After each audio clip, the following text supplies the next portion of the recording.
Welcome everybody to the Careers in the Cloud podcast, the podcast where we talk to people just like you who are doing super cool stuff in the ecosystem. My name is Mauricio. This is Stacy, as you guys may or may not know, but today we have a super special guest.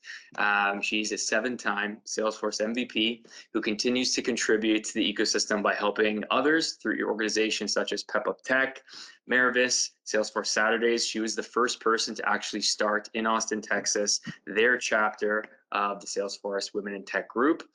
In her several global keynote talks, she's addressed the shortage of talent in the Salesforce ecosystem, how people can move into the ecosystem from all different walks of life while still keeping things like diversity and inclusion a top priority. Thank you so much for joining us today, Stephanie Herrera. Hi, thank you for having me. I wish I could take you everywhere with me, Mal, and let you do my do my introductions. We're getting there. We're getting there where you are going to be taking me everywhere, but no, welcome. So happy to have you here. Thank you. I'm excited to be here. It's been a minute since I've done a podcast or a webinar. I was doing a lot of them during the pandemic, and then kind of hit a wall and needed to pull back a little bit and took some time off. So if I'm a little rusty, I'm sorry. You're good. I saw how you sorted everything out live at Texas Dreamin', so this will be like a piece of cake probably for you. But so I went down, like for those of you who don't know, like I'm from Mississauga, Ontario, very far from Texas, never been to Texas in my life. But Steph and I were chatting before. She's like, "Oh, are you going to Texas Dreamin'?" I was like, "No." She's like, "You should." So I ended up going like probably a few days before I booked my ticket and I went. And we sort of crossed over in a few sessions, but like you were doing your thing, I was doing my thing. So we got chances to kind of hang out and chat, but like there was a lot that I probably didn't see that you were doing. How was it for you overall, the event? Overall, it was amazing. It was so great to get back in person and be with people again. I mean, I've done a couple of in-person events. I got to go to Dreamforce in San Francisco, and in New York City, I went to Dreamforce New York City. So I got to see a lot of people that I hadn't seen, since before the pandemic. And so that was really nice. But, it was in San Francisco and New York and Austin, Austin, Texas is my home. I've been here, I'm a Texas girl, born and raised for the most part, but I've lived in Austin for the last 26 years. And believe it or not, there's a lot of the community I hadn't seen. And we've got a lot of new people in the community as well that came into the ecosystem during the pandemic that I've seen online. So getting back together in person was really nice and getting to see everybody. And it was just, that it was a bit overwhelming too. I'm an introvert by nature. And, I kind of took it for granted. There is a process to going to these events, and you've got to be well rested, and have you be prepared, and Sure. Everybody. Yeah. So I'm sure as you saw, we had over 400 registrants for it at the event. It was at a big space, AT&T Convention Center, so it was a big space, but it didn't feel like that many people, the way that it was spread out, which was really nice. And just working those muscles again was shot. I was tired. At the end of the first day, everybody went to, after the networking event, everybody went out. I went home and laid in bed for 2 hours. Just did not move. I sometimes wish I did that, to be honest, but I can hear you. Like it's so exhausting. I think just like so many people all at once after not having that for so long, it drains you, right? Are people, I wasn't sure if it was like just the event, like are people like in Texas really that nice all the time? Because that was one thing I noticed, like coming there, like I wasn't sure what to expect. Like I've been to, the only southern state I've been to is Florida, and Florida's just like, from what I hear, a whole different place, right? In compared to the rest of it. So I wasn't sure what to expect. What are people in Texas going to be like, this and that? So people would like wave to me in the street, like, "Hey, how are you?" And I thought like, this person's going to sell me something probably, but it was literally just like, "Hey, how are you?" Like people driving by in their cars, like smiling and waving. I was like, wow, like people here are just really nice people. We are. We are. Texas does get a bad rap because of a lot of stuff going on, but that's always been the case. But no, people here really are that friendly. Yeah. And we're not trying to sell you anything, I promise. Yeah, it's literally like just a hello. But the one thing I think it was kind of cool. As soon as I got there, again, wasn't sure what to expect. You had the session that you were sort of facilitating in the beginning, right? About like the recruitment space, about people who might be looking for a job, might be looking to switch, just more of like Right. guidance when it comes to dealing with recruiters, with hiring managers, all that kind of thing. And you did a really good job facilitating that session because there were a lot of good questions that came out of that. And even like I attended Salesforce Saturdays, and a lot of the questions from that first session sort of seeped into that because people saw you were speaking, right? Obviously, they knew you. I had like a little stint where I was able to say something thanks to you, and people kind of like, hey, just want to like continue the conversation here, like continue that, like just to kind of follow up on this, right? Like speaking to a lot of the people who attended PepUp, on Saturdays in the context of the job market. What kind of feedback have you gotten around the candidate experience? Only because we get a lot of feedback, but for you, I feel like just because of who you are in the space, you might get a bit of a different, a different angle from what like people are asking. Like, what do you get as far as like candidate experience, interview process? What do they tell you?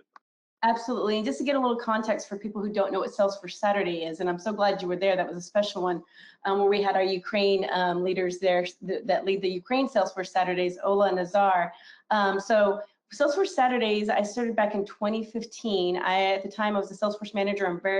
I had a team and I wasn't hands-on technically, and I was losing touch with that. So I started Salesforce Saturdays back in 2015. It's for anybody and everybody. Doesn't matter your race, doesn't matter your socioeconomic background, doesn't matter where you are in the ecosystem. You could be a brand new person or have been in it forever. And it's just a bunch of people that come together on Saturday mornings for a few hours, and we pull out our laptops and we troubleshoot if we're having problems with a configuration or a deployment, or if you're looking for career advice, or if you're looking to get into the Salesforce ecosystem. We'll do mock interviews, we do resume reviews, we'll break it down, we'll go through your background.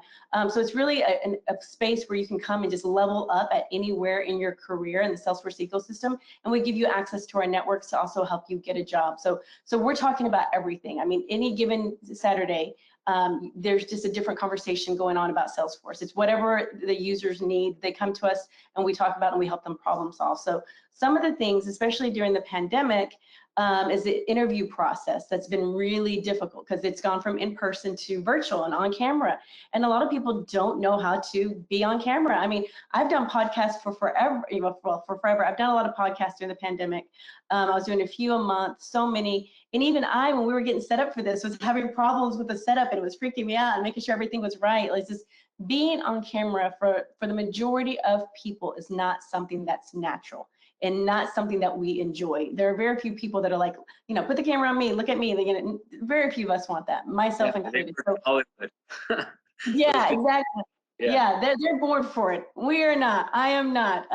And that is one thing I took for granted whenever I did speaking events in person. It's like just being able to show up and have everything taken care of. And then when it's on pandemic, you have to figure out how to work your camera. You have to make sure that the sound's right, the light's right, and that there's not outside noise, and that you look right. And because you're trying to put your best foot forward, especially in the interview process. You really do. You have a very short amount of time to put your best self forward. To basically sell them on you. And so many people, this was really a really hard transition to do, and it's hard to connect virtually. I mean, it just is. That's why we're so excited to get back to in person. But so many interviews are still taking place on camera. So I had a lot of people that talked about that. They know they can do the job, but they don't feel confident on camera, and being able to get that across on camera. And a lot of times they do interviews, and the person doing the interview, their camera was off. So they're just basically talking to a black hole, and that's hard for them to do because that does something to you mentally too.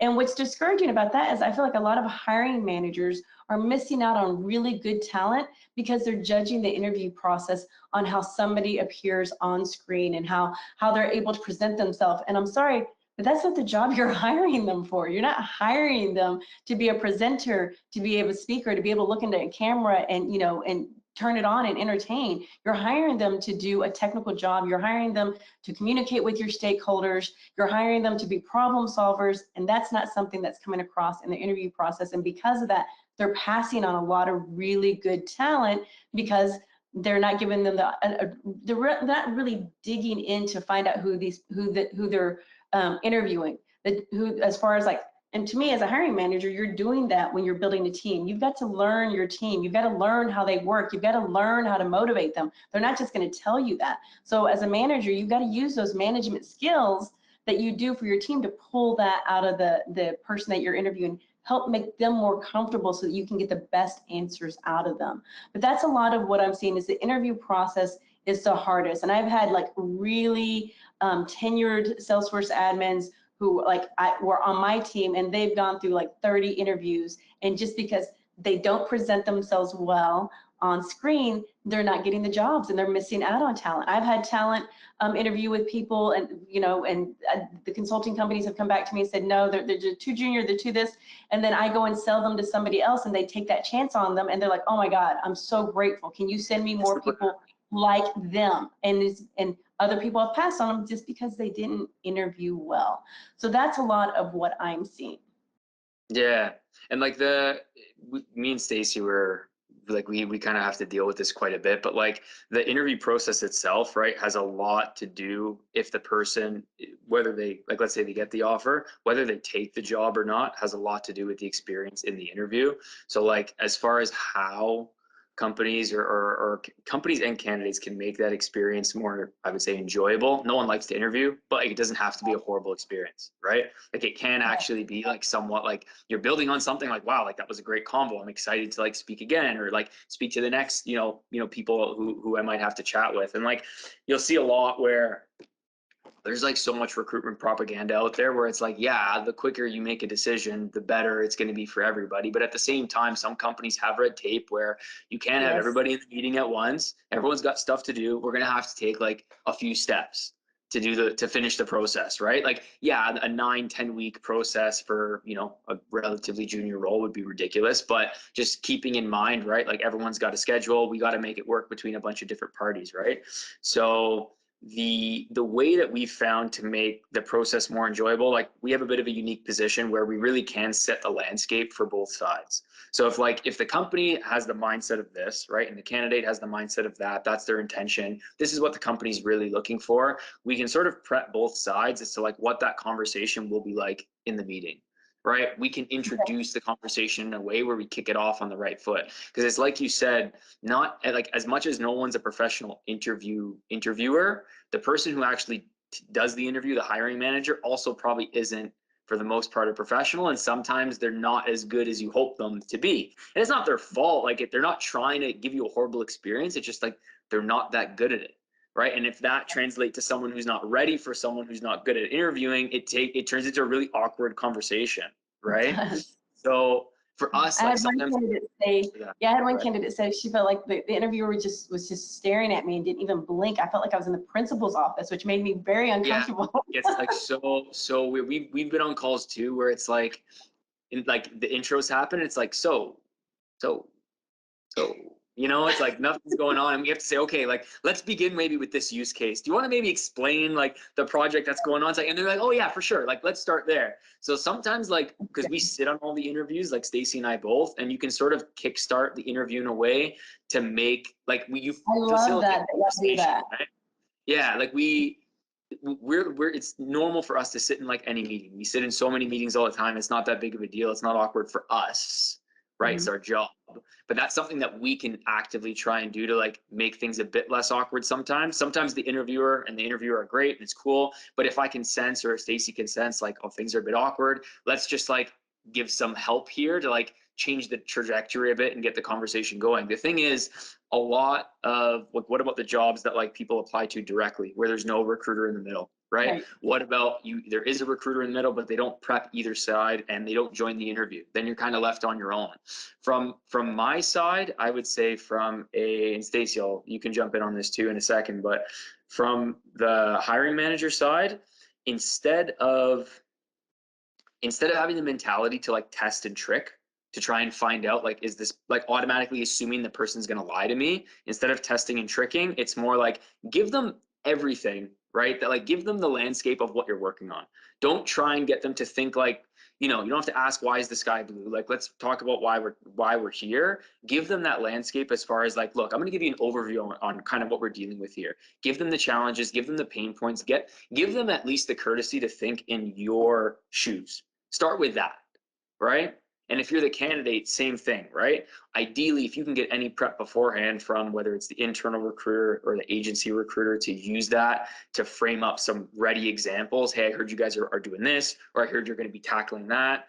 This is pretty much the closest thing I have. If you want, I can give you just sort of the quick overview, but having some of those like ready examples as far as what you might think you might have to go through, and then getting ready to sort of even tailor that answer further once ideally you hear from the manager who kind of takes that initial step to give you that landscape, should make for a much like better conversation as far as like, okay, we're actually getting somewhere here, where I'm not just asking you questions that the answer is still like ambiguous because your question was ambiguous. Everything's very direct. No one's trying to trick each other. It's just finding out like, can we do this together? Like, will bringing you on add value to this project? And like, do you feel like you can give yourself to what we're trying to do? Like, are you going to enjoy doing this type of work? But what do you think, Stacy, from like sitting on interviews? What do you think makes for like a really good interview experience?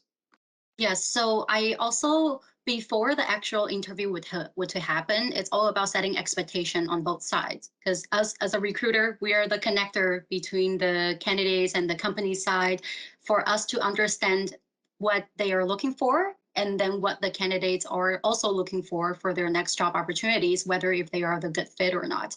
So setting expectation ahead of time definitely would help with the interview process afterwards, because when we do present the candidate's profile, what they are good at, what their strength, and what areas they might still need improvements, the interviewers would already know these information. So on the actual interview, it wouldn't be so much awkward. They wouldn't be asking so much technical questions around the areas that they are not good at, which would make it a horrible experience overall, right?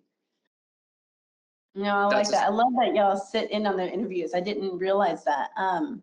As you know, again, depending on where you are in your career, even when you are more senior, when you're taking that step up and going to the next level, it can be very intimidating at any level to do an interview.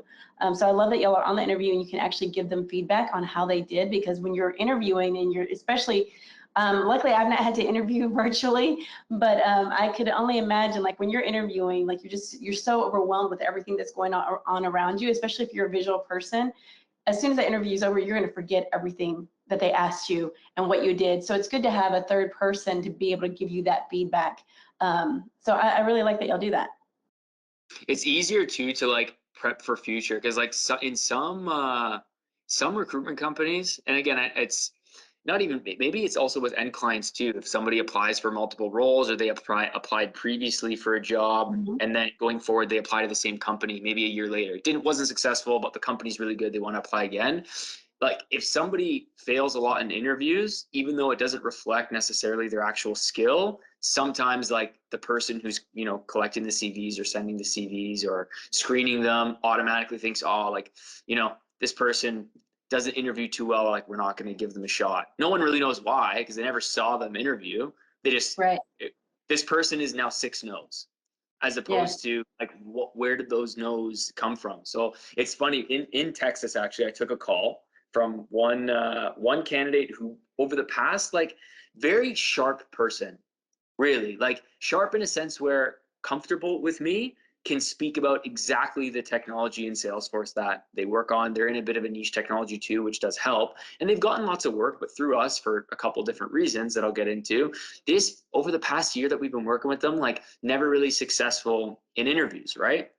But initially, I don't think anyone from our team sat on some of those calls. More recently, I've been doing that, and I've caught exactly where the problem was. So when this person called me when I was in Texas, because we got them another interview, basically, I was like super blunt to the point where I'm like, look, man, I sat in the last few, like I know exactly where we went wrong. I'm gonna be super blunt with you. Like I love you. Like I'm gonna help you the best that I can, but you need to know like where you're not doing well. So we're gonna prep for an hour. I'm gonna be super hard on you, and that's how we're gonna prepare. Basically, I was like, I'm gonna give this to you straight, not sugarcoating nothing. Where you suck, I'm gonna tell you, and we're just gonna get better. And the person's like, wow, thank you. Like I appreciate it. So that hour meeting where we prepped, there was a lot of times where I was like, no, start again. That answer, that wouldn't fly. This is why. Like start again, start again, start again. And then came for the interview, and it was like a massive change from the person who we were used to interviewing to that point, to the point where they did get the job. And it was a Yeah. great contract, like very long term. They did well. And it really just came down to like the person had all the right information, they had all the right answers, but the way it would come out is like not organized.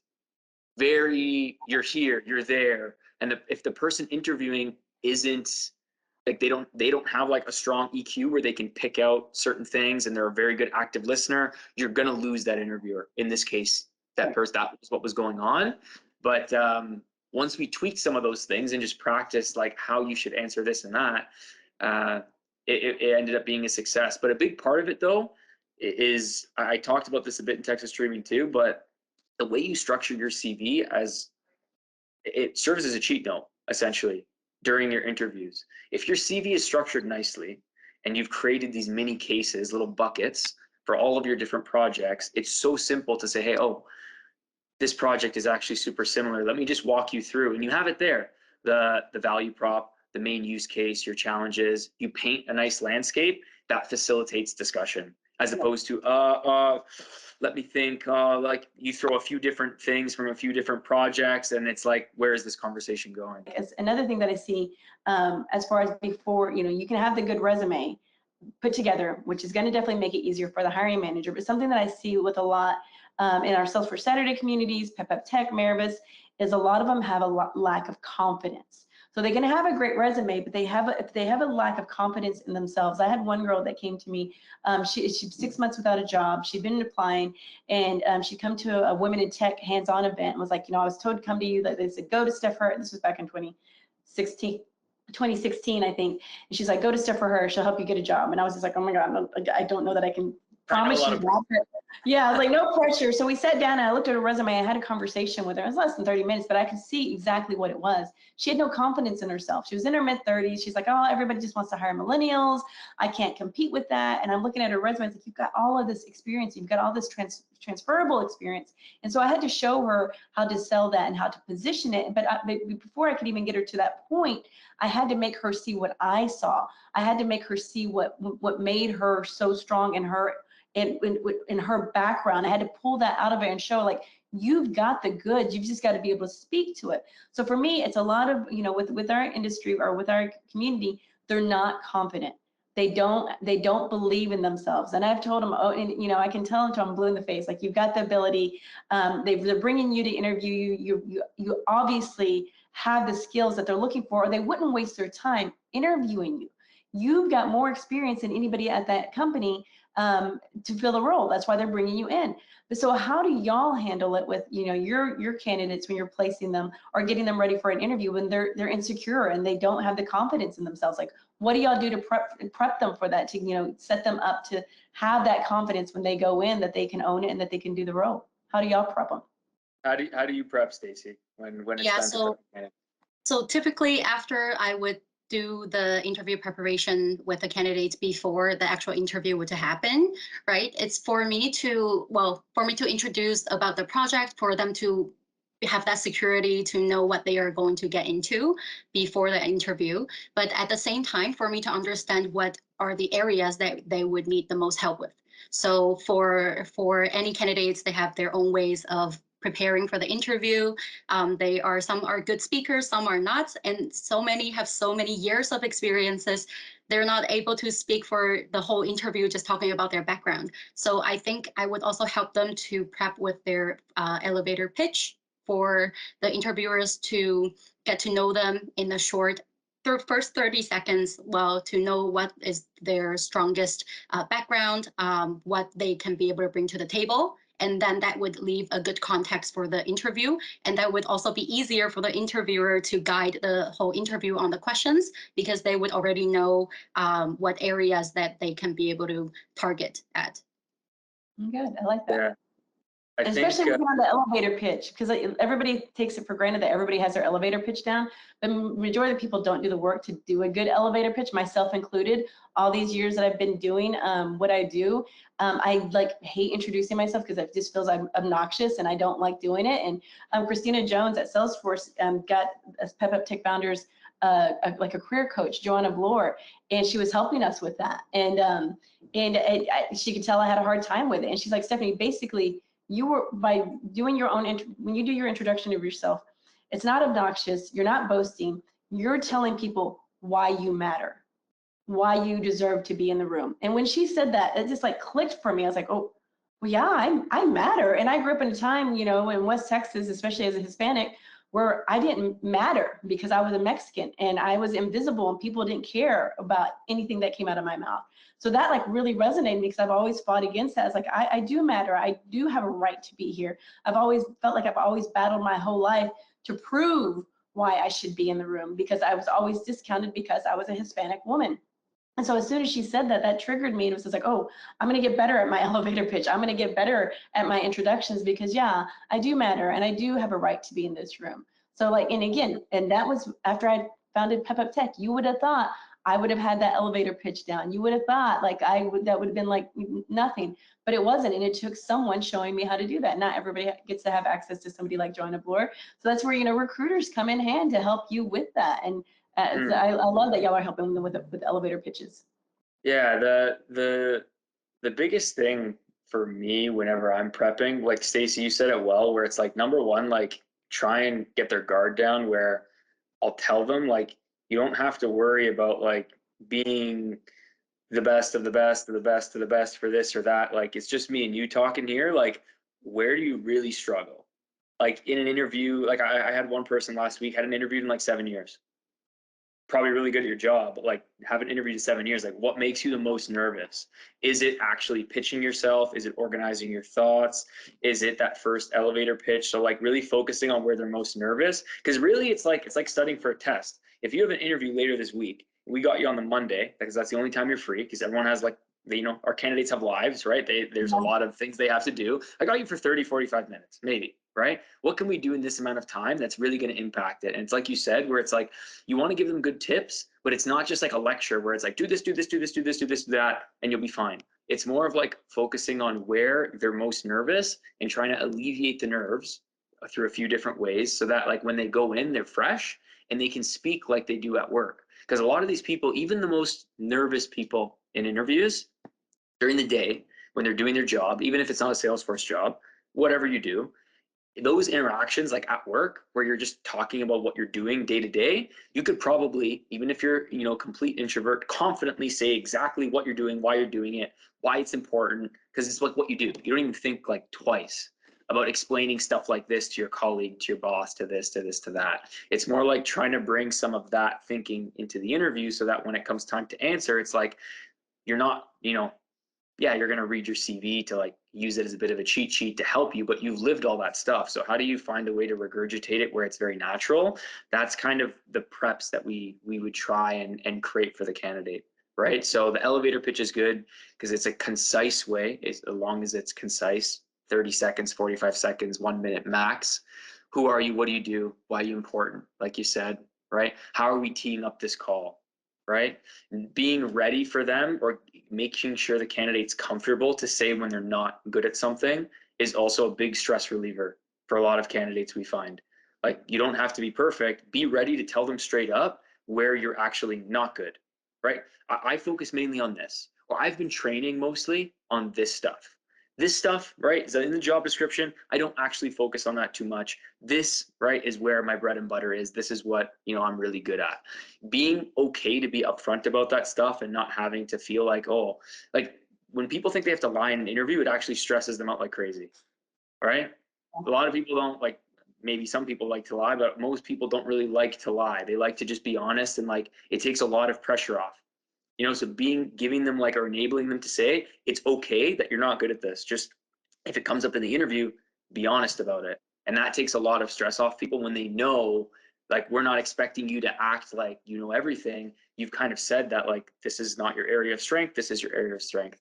And you take it from there and you continue to speak. The case examples, we typically do go through quite a bit in the interview preps, more how to present it. So whether you have no experience or you have project experience, the people who don't have project experience, like a lot of them have side projects. The ones who are getting the interviews, the ones who are doing very well without any hard experience, have some stuff on the side that they're doing even for themselves. Cool. But be ready to explain that in a way where you can talk about the business problem. You can talk about, you know, some use cases, the value prop for if this were to be implemented, what it would do, you know, for the organization.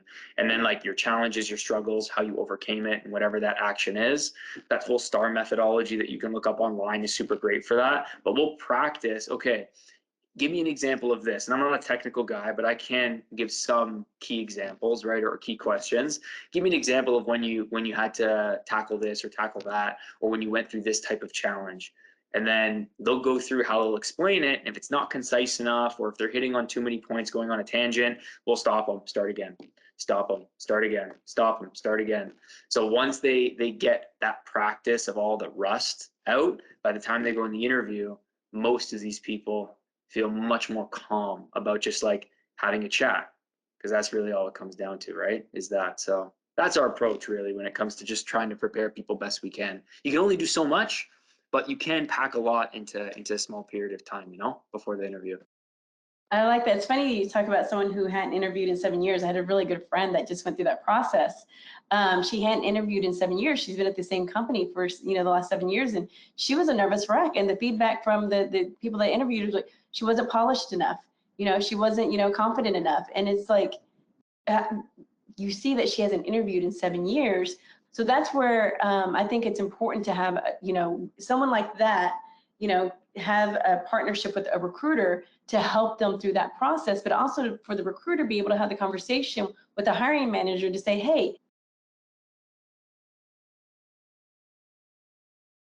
and the one thing I like, you know, I tell a lot of my community when working with recruiters, when I've worked with recruiters, I worked with them, especially at a time when I wasn't as confident in myself and I needed somebody else to go to bat for me. I needed somebody else to sell me to the hiring manager because I knew I wasn't going to be able to do a good enough job at it.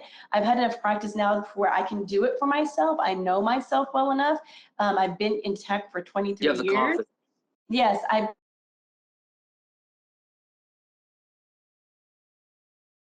come across people like that. It's like, that's when you need to work with a recruiter. That's where a recruiter will come in and sell you to the hiring manager. Once they know you, once they've learned about you, they can see the things that you don't see. And a lot of us need that kind of help as we're going through our career, especially if you're going to the next level. Even me, when I was going from a senior manager to director, I reached out to my community like, what makes me good at this? What should I be asking for? What should I be looking for? What are the things I don't know? Because this is a new area for me. It was not like something I've ever done before. And so, and even at Texas Dreaming, Emily, who's in my Salesforce Saturday community, stood up and asked, you know, how do I know a good recruiter? How do I know when I'm working with a good recruiter? And I love that she asked that. So for me, to ask y'all, you know, repeat that question, like, you know, what separates y'all from other recruiters? How can, you know, how can my community know that they can trust working with MA, what you're going to do for them that other recruiters don't? How do they know what separates you from like your typical recruiters? You know, a lot of people, recruiters can be a bad name in the industry because of the tactics and the ways that they worked before. What separates y'all? You know, I'll be sharing this with my community. Let them know what makes you different. What are you going to do for them? Yeah, even like aside from just us, like in general, when selecting who you're going to work with, in this case, like candidate to recruiter, it's more, there's a few things that I would recommend if I was in my candidate shoes, probably what you might want to look at to decide, you know, who's worth like having all the calls with. Because like no shortage of people reaching out, right? Right. Like a lot of people reaching out to you, do you know what I mean, for specific things. Like for me, if somebody reaches out with something very impersonal, that's like, I would say an immediate no. Like that's number one, right? If someone's just reaching out with something that's very general, if you could copy and paste that to your friend who does the same type of job, and it would still, you wouldn't have to change anything, and technically it could apply. I mean, I would say number one, start with that. If somebody reaches out with something that's very impersonal, maybe wait, right? Mm-hmm. Or maybe look at somebody a little bit different. If somebody does reach out with something that's quite personalized, that's where it's like, okay, maybe we can start and have this conversation, whether it's a very personalized message, whether it's a video, maybe it's a voice note. That's stuff that Stacy and I do quite a bit. If we can, instead of sending a message, like I send voice notes to candidates all the time, even people I've never talked to, just straight up on LinkedIn. I send a lot of personal videos. So they see my face, they hear my voice. There's a bit of that. Like, there's a lot you want to say in a message, right? But like a long message, no one wants to read. So I can do a lot more with 45 seconds of speaking time than I can with 45 seconds of reading and writing time. So that's something that we'll try and do to, like I said, just be the first one to put yourself out there, best foot forward.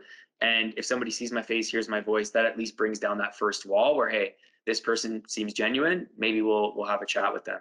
The other thing I would say too when selecting is, and I said this at Texas Dreamin' as well, look at the people who are genuinely interested in having a conversation with you. If you say, hey, thanks so much for reaching out, now's not the time, no worries, and the person silent, right? They're probably not too concerned with building a long-term relationship with you, right? However, if you say no, the person follows up with some follow-up questions, curious as to why, saw you've done this. In the future, do you think you might make a move like that? Is there something else that's maybe preventing you? All these things that they could ask as follow-up.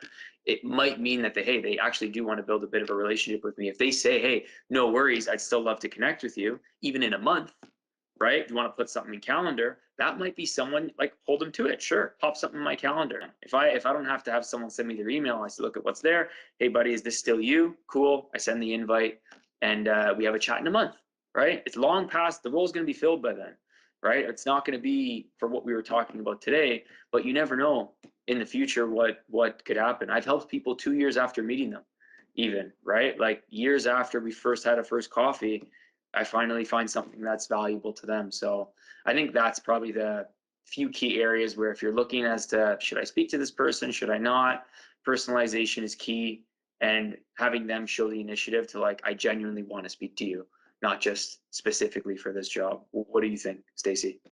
And like for me as a recruiter, I also see myself as an advisor because I always want to think from the candidate's perspective. Finding a new job is sometimes can be a life-changing event, right? And we also want to make sure that we can help in the best way to guide them for the entire processes. And for any candidates, if you are still selecting which recruiters you want to be working at, of course you want to be in a good relationship with the recruiter who will be able to think for your best interest overall for the long-term wise perspective. I agree, and I saw that firsthand at Texas Dreaming when we were doing my session and asked them out a question, and everybody that had gotten up, we'd given them the time and opportunity to introduce themselves, say who they were, say where they were from, and he could see that we were running over, we were running long on time. He skipped right through that and went directly to answering the question for our audience. He was all about the audience and not about what he could do for himself in that moment. And sometimes I feel like, in the recruitment space, you see a lot of that. And that really impressed me and stayed with me, especially because it was a 2-hour session. It was a really long session. I could have been done better in wrapping people up. I've been out of practice, and it's something that I've looked back on. It's like, oh, I should have wrapped it up, kept us on schedule a little more, so everybody could have gotten their questions answered and asked. And as far as I saw that firsthand how he was, and he came to Salesforce Saturday, was an observer, wasn't being overbearing, wasn't trying to leverage and use the community and the talent to his gain. So that I'm always watching and looking out for that. So that's I've seen that firsthand. And I love that you specify that you're looking to set up a long-term relationship, because that's the way it should be. Because you want to help somebody have a career. You want to help level them up and keep taking them up to the next level. It's not a one and done.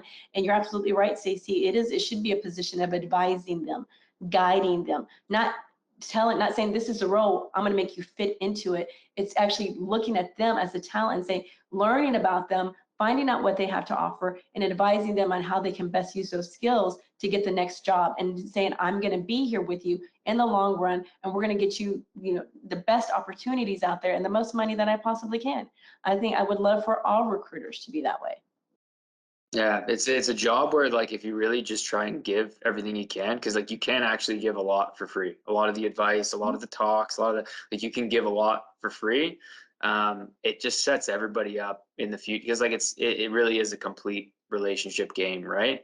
You can play the numbers game, and like some recruiters do really well financially that way, but I mean, like longevity in this space for sure is like all comes from like genuine relationships of people you genuinely want to help, who in turn one day may also genuinely want to help you. And if they don't, it's also okay. You're still getting out there, you're meeting lots of people, and you're giving a lot back to the ecosystem. That's where everything just good stuff happens. I don't know how else to put it, but for you, for yourself, just to sort of finish off, Steph, is there anything that like you also wanna plug or talk about just really quickly at the end? Anything that people should know? Some of the organizations that you're working with that you want to maybe just throw out there? Anything? Just first of all, I was going to say I enjoyed this. Again, I'm a little rusty. It's been I think October of 2021 was the last time I did a Great. webinar podcast like this. So I'm a little rusty and I was nervous. I get nervous. I'm an introvert. So I appreciate y'all's patience with me, especially as I was doing the setup beforehand. It doesn't matter where you are. In your career, at what level you're at, you're gonna be nervous. You're not gonna know what you know. And right now, the ecosystem, it's the Wild West. Things are so different, and they're constantly changing. The way we work is changing. The way I'm working is changing. And I don't think there's any greater time than now to have a team around you to help you navigate that.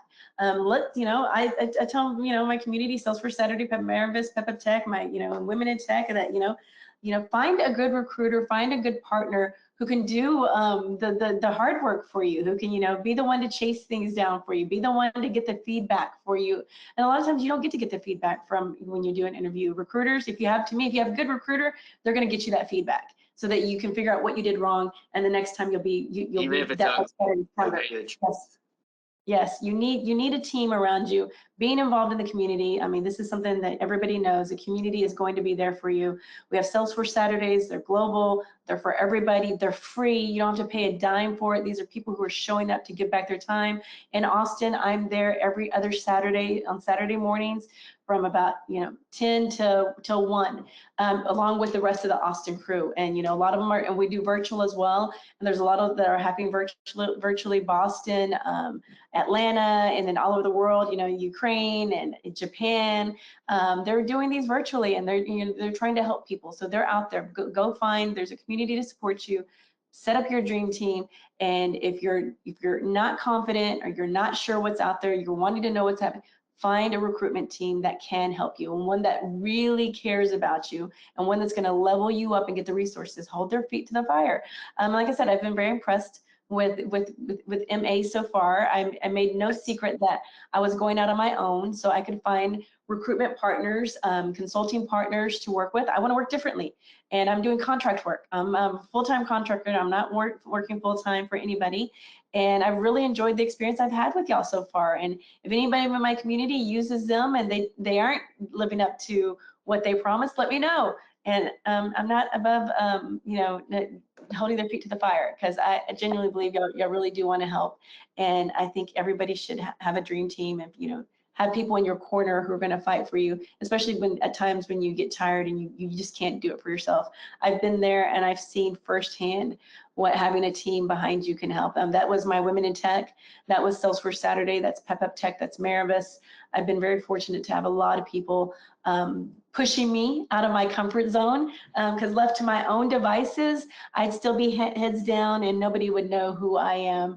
And I'd be very happy with that, just doing my job, collecting a paycheck, working from home. But sometimes it's good to put yourself out of your comfort zone and allow people to help you. They'll see things in you that you don't see in yourself, and they'll help get you to the next level. So that's, if anything you take out of this, have a dream team around you, whether it's community, whether it's recruiters, whether it's your former managers, former coworkers, especially your coworkers, people who are doing what you do. They're in the weeds. They're seeing what's happening, and just help each other. And especially right now, there's such a demand for talent in the ecosystem. Before lockdown, it was hard to get that first job, but now that's not the case. But don't just stop at that. Level yourself up. Don't just stop with one certification. In my mind, you should be getting at least 2 certifications a year. You should have that growth mindset of always making yourself better. We have technology at the tip of our fingertips. There's no excuse for not growing yourself and just being the best that you can, not only professionally, but personally. This is something I always talk about in any webinar or podcast that I do, is you've got to take care of yourself. One of my favorite quotes is from Dr. Martin Luther King Jr., and it is, life's most persistent and urgent question is, what are you doing for others? And that's what I live by. But in order to take care of others, you first got to take care of yourself. And we are really good as an ecosystem of sharpening our knowledge, but we don't take care of ourselves emotionally, mentally, and physically. And if you're not taking care of yourself physically, especially, the rest of this is not up here is not going to perform at its optimal. So take care of yourselves, get outside, run, walk, breathe some natural air, and put yourself out there and start connecting with people again, so that you're taking care of yourself. None of us are going through this alone. It might feel like it, but we're not. But you've got to put yourself out there first. No, hey, we're super. We feel very fortunate that you took the leap.